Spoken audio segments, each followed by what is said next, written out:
soup recipe. Today I'm going to show you how I make my broccoli cheddar soup. This is one of my son's favorite soups, probably between this and a chicken noodle soup.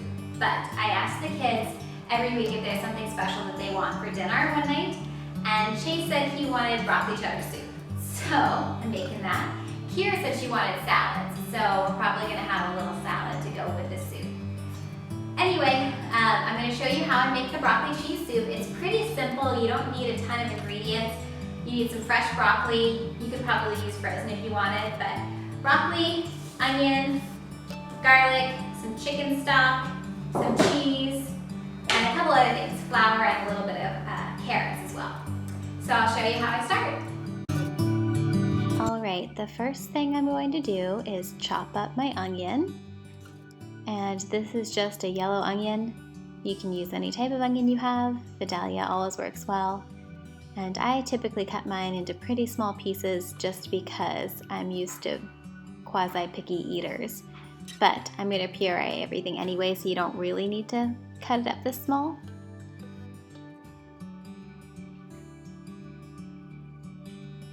The next thing is grating some carrots. I've got 2 regular sized carrots, and I didn't worry about peeling them, but I just grated them for a little bit, made a little bit more of a mess than I had anticipated, but such is life.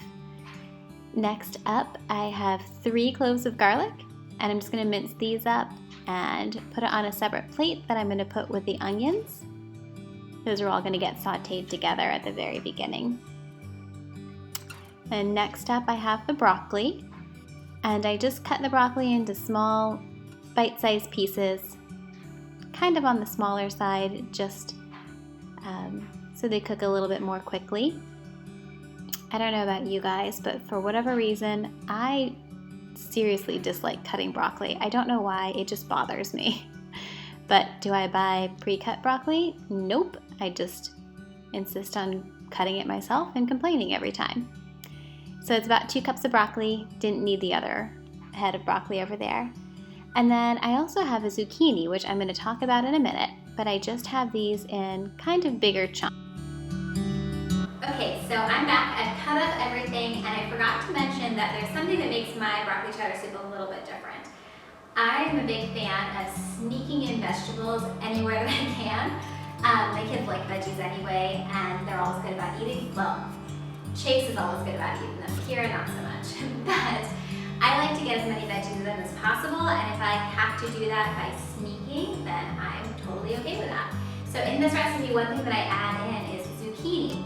So I have it all chopped up here. It's pretty big right now, and it's not a big deal because I'm going to saute everything together, and the zucchini is going to get very soft. So in my Dutch oven, I added a little bit of avocado oil and then put in the onions, garlic, and zucchini and let it soften just for a little bit.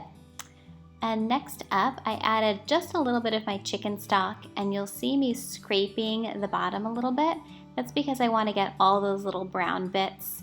It's not burnt at all, it's just a lot of flavor that you always want to get off the bottom of the pan. Then I went in and added the rest of the chicken stock. Okay, everything's been simmering for a little while and things are nice and soft. So the next thing I'm going to do is blend everything together. And again, this isn't really something that you need to do. I'm just doing it because I added in the zucchini and I don't want big giant chunks of zucchini in my food. And that wouldn't work too well if I'm trying to hide it from the kids.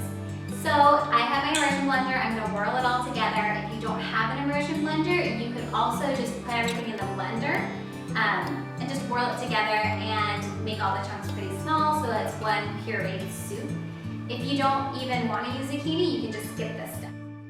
So I'm just going to take my immersion blender and blend everything together without having it splatter all over my kitchen. That's the tricky part. And then next up, I'm going to make my thickener for the soup. So I took about 4 tablespoons of the soup and put it in a bowl with 4 tablespoons of just regular all-purpose flour. And I'm just mixing it all together with a toddler spoon because apparently all my regular sized silverware was dirty or something. And just blend it all together so there aren't any big lumps in it. And then you just add it back into the soup. Now this flour and soup mixture is going to thicken the whole soup once it gets heated up all the way. So I'm just gonna stir it in and make sure there aren't any big lumps in there, because nobody wants to bite into a big lump of raw flour.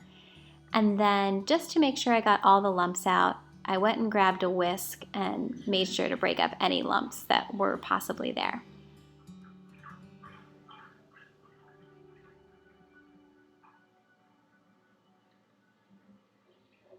And you can see that the soup is starting to boil and it's starting to thicken up, so I went ahead and added in the grated carrots and the broccoli.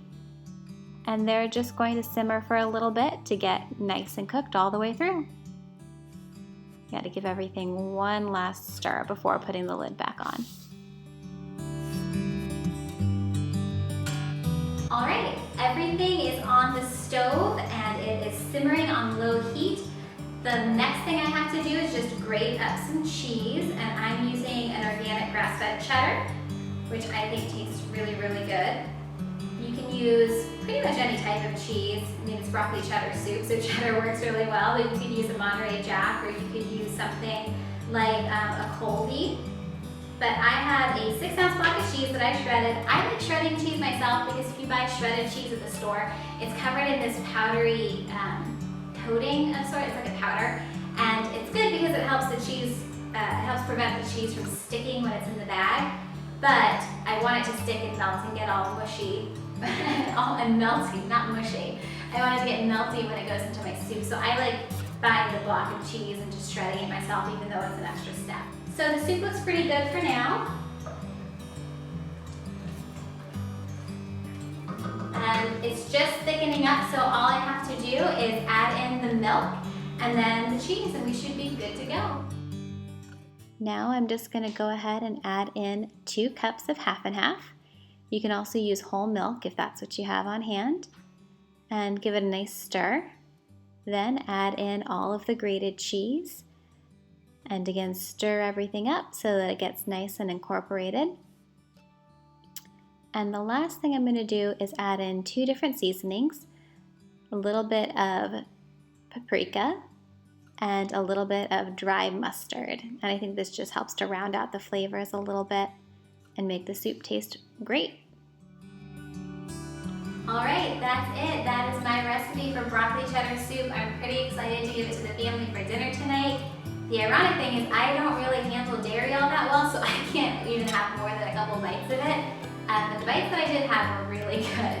So hopefully the kids will enjoy it and they won't even notice that there's zucchini blended into it. Get some extra vitamins in there. I'm just gonna have big bowls of soup with some garlic sourdough rolls that I'm working on that smell really good. There's gonna be a video coming for that soon. And then we'll probably do some side salads. Kira's a really big fan of salad, so I'll put a little salad on the side. So soup salad and homemade bread, I don't think you can get much better than that. Thanks so much for watching my video. I hope you enjoyed the recipe. If you try it out, leave a comment below. I would love to know what you think, and I would also love to know if your kids or spouse figured out there's zucchini in it, because I can guarantee my kids and husband are not gonna be able to tell that there's zucchini in it. So be on the lookout for more recipes. I'm also going to be posting a couple homeschooling videos coming up soon, since we have a lot of unexpected homeschoolers. Also, if you want to see more of what I cook on a day-to-day basis, go ahead and follow me on Instagram. I'm at chasing.kiwis. Also check out my website at www.chasingkiwis.com. I've got a bunch of other recipes that I don't have videos for yet, but those will be coming. Anyway, thanks again for watching, and I hope you have a great day.